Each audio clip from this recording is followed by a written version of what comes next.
Siyempre, kaya nga advertisement ang tawag eh. Kasi may binibenta ka. At ano'y binibenta mo? Sarili mo. Kaya dito sa Word of the Lord, magbibigay kami ng ilang tips para sa isang epektibong campaign ad. Una, kailangan tanungin, sino ba ang audience mo? Pagmasa, bawal ang Ingles. Dapat mo rin tanongin sarili mo, magkano ba budget ko? Kung may budget, may mga bigating artista. Kung wala, daanin na lang sa pakwela. mo! Yes ko agad! Huwag lang susobra. Tingnan mo yung nangyari kay Pechay na pinilit gamitin ang imahe ng Pechay sa kanyang pangangampanya. Siya pa naman ang may pinakamalaking ginastos ng huling senatorial elections. Dapat makinis ang cinematography. Dapat soft focus para magmukha kang parang nasa panaginip.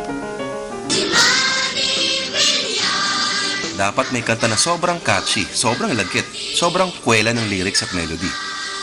Maganda ang mga nota at letra. Siguraduhin mo lang na may tamang paalam. Kailangan, meron kang kakabayan para ipakitang mahal na mahal ka ng tao. Dapat maraming bata. Preferably yung squatter. Huwag ka lang masyadong malagkit ang tingin, baka mapagkamalang kang pedophile. Dapat yung suot mo, laging may kwelyo. Hindi pwedeng naka-t-shirt lang o nakasando. Si Martin Andanar lang ang pwedeng gumawa nun.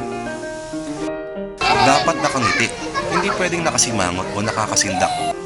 Dapat maayos ang iyong ngipin. Dapat pang toothpaste commercial. Dapat maganda ang makeup. Dapat singkinis ang labanos ang mukha. At bawal ang kintab ng langis. Bawal din ang tigyawat. Dapat mangangako ka. Hindi ako magnanakaw. Kahit alam mo namang baka hindi mo rin masunod pag nanalo ka. Dapat ka rin magbanggit ng mga keywords kasi alam mong madaling bulahin ang taong bayan eh. Mamili ka lang sa alinman sa mga patok ng mga salitang to. Pag-asa, trabaho, edukasyon, kaunlaran, pagkain, pagbabago, pabahay, at iba pa. At yun ang bahay ni Joey Francisco.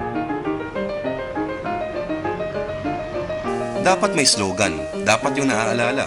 Kung si Villar ay may sipag at tiyaga at kung si Gibo ay may galing at talino, si Noynoy naman ay may mommy at daddy. At saka, si sister. Joke lang, maraming problema yan ngayon. At dapat sa dulo, may ganito.